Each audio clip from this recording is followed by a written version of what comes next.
Hello दोस्तों, तो आज हम आप लोगों के साथ एक बहुत ही शिव के सच्चे भक्त की एक घटना प्रस्तुत करने जा रहे हैं। अगर आप इस वीडियो को पूरा नहीं देखते हैं तो आपको पाप भी लग सकता है, लेकिन अगर पूरा देखते हैं तो आपको पुण्य मिलने से भी कोई रोक नहीं सकता है। और कहते हैं इस जो भक्त की घटना है वो पुत्र पर आए हुए संकट को टालने में भी बहुत मदद रखती है। तो अगर माताएं भी इस वीडियो को देख रही हैं तो इस वीडियो को पूरा अंत तक देखें। भगवान की बहुत ही अच्छी महिमा है। अगर आप महादेव जी के भक्त हैं, भोले बाबा के भक्त हैं, तो इस वीडियो को आखिरी तक देखिएगा। ये गुजरात की एक बूढ़ी महिला की कहानी है जो कि एक कुटी में, एक झोपड़ी में अपनी गुजर करती है। और वो महिला अकेली होती है, उसके पास आसपास में दूर दूर पे घर होते हैं, पास में कोई घर नहीं होता है। वो अपना गुजर बसर करती है उसी एक छोटी सी झोपड़ी में, जो कि टूटी फूटी हुई झोपड़ी होती है। फिर उस झोपड़ी के पास एक वृक्ष होता है जहां पर दो गौरैयों का जोड़ा पर डे आकर उस वृक्ष पर बैठता है। वो बूढ़ी माँ किसी तरीके से अपना जीवन यापन करती है और एक दिन उसका ध्यान उन गौरैयों पर पड़ जाता है और वो गौरैयों को दाना डालती है। अब गौरैया दाना चुंगती हैं और फिर अगले दिन आती हैं। फिर अगले दिन बूढ़ी माता उनको उसी तरीके से दाना देती है। और एक रोचक बात ये आपको बता देने वाली है कि वो जो दोनों गौरैये थे वो दाम्पत्य थे, मतलब अर्थात नर और मादा थे, पति और पत्नी थे, और दोनों शिव के सच्चे भक्त थे। और दोनों आते और बूढ़ी माता उनको दाना डालती और वो चूंगते और फिर भगवान शिव की भक्ति में लग जाते। तो ऐसे पराक्रम चलता रहा। अब गौरैयों को दाना चूंगने के लिए टेंशन नहीं होती थी। बूढ़ी माँ से उनको काफी लगा हो गया था। वो हर रोज बूढ़ी माँ की झोपड़ी के सामने आते और बूढ़ी माँ दाने डालती और दाने चूंगते और भगवान शिव की भक्ति में लग जाते।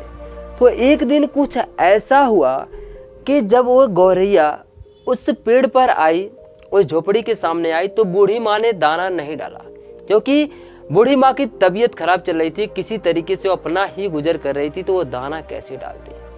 फिर गौरैया ने सोचा कि बूढ़ी माँ आज कहाँ रह गई, आई नहीं, चलो अगले दिन देखते हैं। अगला दिन भी बीत जाता है और बूढ़ी माता उनको दाना डालने नहीं आती है। गौरैया फिर खाली पेट, फिर परेशान होती है, फिर सोचती आखिर बूढ़ी माता नजर क्यों नहीं आ रही है, कहाँ बूढ़ी माता चली गई है। फिर से वो अगले दिन आती है।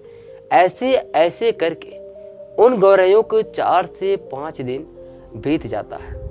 4 से 5 दिन बीतने के बाद अब गौरैयों को टेंशन होने लगता है कि आखिर बूढ़ी माता है कहाँ।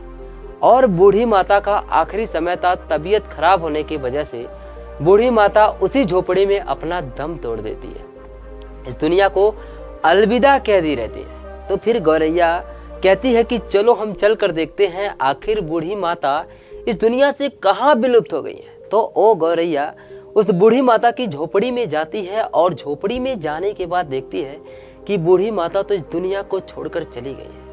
और गौरैया बहुत रोती है, विलाप करती है, और वो दोनों दाम्पत्य बहुत निराश होते हैं और वे अपने मन में निश्चय करते हैं कि हम भगवान शिव से आराधना करेंगे, भोले बाबा से, कि हमारी बूढ़ी माता को फिर से जिंदा कर दिया जाए। और दोनों भागे भागे भगवान शिव के मंदिर में जाते हैं और भगवान शिव से दिन रात बिना खाए उनके मंदिर में अपनी विनती शुरू कर देते हैं। 2 दिन बीतता है, 3 दिन बीतता है, 4 दिन बीतता है, और कहते हैं भोले बाबा तो दयालु होते हैं, अपने भक्तों की इच्छा को पूरा करने के लिए तुरंत मोहित हो जाते हैं। भोले बाबा से बड़ा दयालु कोई है नहीं, दानी कोई है नहीं इस दुनिया में।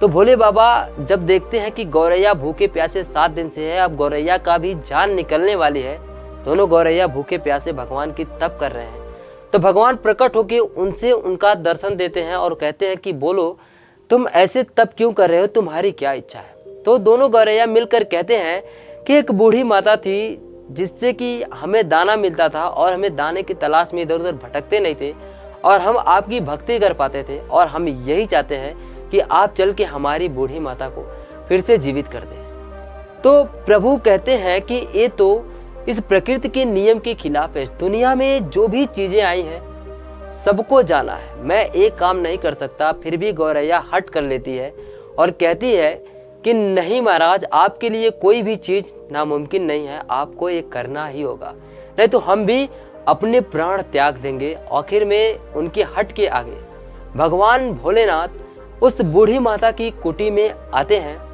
और बूढ़ी माता के कुटी में आने के बाद वो देखते हैं कि शरीर से बदबू आ रही है और शरीर सड़ चुकी है, क्योंकि उस बूढ़ी माता को प्राण त्यागे हुए 4 दिन हो गए थे। 4 दिन में शरीर बास मारता था। किसी के आसपास को पता भी नहीं था कि बूढ़ी माता मर चुकी है, जिससे कि उनका अंतिम संस्कार किया जा सके। तो फिर भोलेनाथ कहते हैं गौरैया से, इनकी बॉडी खत्म हो गई है, इनकी शरीर नष्ट हो चुकी है, अगर मैं इनमें प्राण भी फूकूंगा तो इनकी बॉडी सहन नहीं कर पाएगी। फिर गौरैया कहती है, महाराज आपके लिए क्या संभव है दुनिया में, आप चाहे तो फिर से बॉडी को ताजा कर सकते हैं, शरीर को फिर से उसी उत्तेजना में आप ला सकते हैं। फिर गौरैया हट करती है। उस हट के आगे भगवान मंत्र फूकते हैं और उस बूढ़ी माता को जीवित कर देते हैं। और बूढ़ी माता जैसे ही उठती है पहले से भी ज्यादा ऊर्जावान हो जाती है और आंखें खोलती है तो देखती है कि आगे भगवान शिव जी हैं। उनको प्रणाम करती है और कहती है कि मैं तो अपने आखिरी समय में भी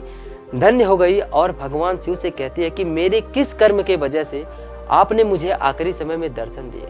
तो भगवान भोले बाबा कहते हैं कि मैंने तुमको दर्शन तुम्हारे कर्मों की वजह से नहीं दिए हैं, तुम तो एक दुनिया छोड़ के जा चुकी थी, लेकिन इनकी तपस्या की वजह से मुझे यहाँ आना पड़ा और मैंने तुमको फिर से जीवित किया, क्योंकि तुमने इनको दाना दिया और ये उसी दाने के लिए मुझसे रिक्वेस्ट करने लगे कि तुम्हारी जान को मैं फिर से वापस पुनः तुम्हारे शरीर में डाल दूं, और मैंने तुम्हारे प्राण को डाल दिया। तुम इन चिड़ियों का एहसान मानो, इनके वजह से आज तुम पुनः जीवित हो पाई हो, इसलिए इनका ध्यान रखना, इनके दानों में कभी कमी मत करना। इतने कह के भगवान शिव अंतर ध्यान हो जाते हैं और बूढ़ी माँ उन चिड़ियों को प्रणाम करके और कहती है कि मैं अब आप लोगों के दाना में कभी कोई कमी नहीं करूंगी। और बूढ़ी माता क्या करी कि चिड़ियों के साथ ही खेलना शुरू कर दी। वो अब क्या करती कि चिड़ियों को दाना डालती और चिड़िया गौरैया दाम्पत्य जो था अपना खाना खाता और भगवान शिव के मंदिर में आराधना करने चला जाता था। इससे उनको क्या होता था, भोजन के तलाश में भटकना नहीं पड़ता था और शिव की भक्ति में अधिक से अधिक समय लगता था। अब इस तरीके से बूढ़ी माँ और भी चिड़ियों को दाना चुंगाने लगी। सारी चिड़िए, बहुत सी चिड़िए शाम सवेरे बूढ़ी माता के कुटी पर यानी कि झोपड़ी पर आने लगी और सबको बूढ़ी माँ दाना देने लगी। धीरे धीरे प्रचलन हुआ, गौरैया की कृपा हुआ, भगवान शिव की कृपा हुआ। बूढ़ी माता को भगवान शिव का कुछ दिव्य शक्ति भी मिल गई थी, जिससे कि क्या हुआ कि जो दूर दूर से दुखियारी लोग आते थे और बूढ़ी माँ उनको फूंक कर जल देती थी, पीने से उनका दुख दूर हो जाता था। तो जिससे उनका नाम पड़ गया कि चिड़िया बूढ़ी माँ। बहुत दूर दूर तक इस तरीके से उस बूढ़ी माँ का प्रचलन हुआ और इस तरीके से दूर दूर से लोग आते रहे और जल फूंक कर माता देती रही और लोगों का कल्याण होता रहा। और इस तरीके से चिड़िया बूढ़ी माँ का प्रचलन पूरे दुनिया में, पूरे जगत में फैल गया।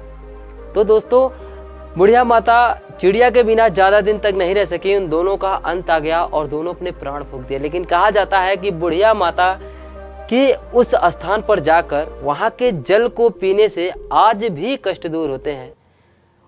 तो शिव की महिमा बहुत अनंत है। भोले बाबा आपकी जिंदगी में हर मनोकामना पूरा कर सकते हैं। बस सच्ची श्रद्धा के साथ आप उनको याद करिए, उनकी भक्ति करिए, उनको आप जिस संकट में याद करेंगे, बड़े दयालु है भोले बाबा। आपकी सरकारी नौकरी रुकी है, आपकी कोई भी काम में अड़चन है, आप उनको दिल से याद करिए। और मैं कहता हूँ कि चिड़िया बुढ़िया माता के स्थान पर एक बार जाके जल जरूर पीजिए और अपने दुखों को दूर कीजिए। आप भगवान भोले में विश्वास रखिए, आपका कोई भी काम अड़चन है वो आपकी कामना अवश्य पूरी करेंगे, मुझे पूरा विश्वास है।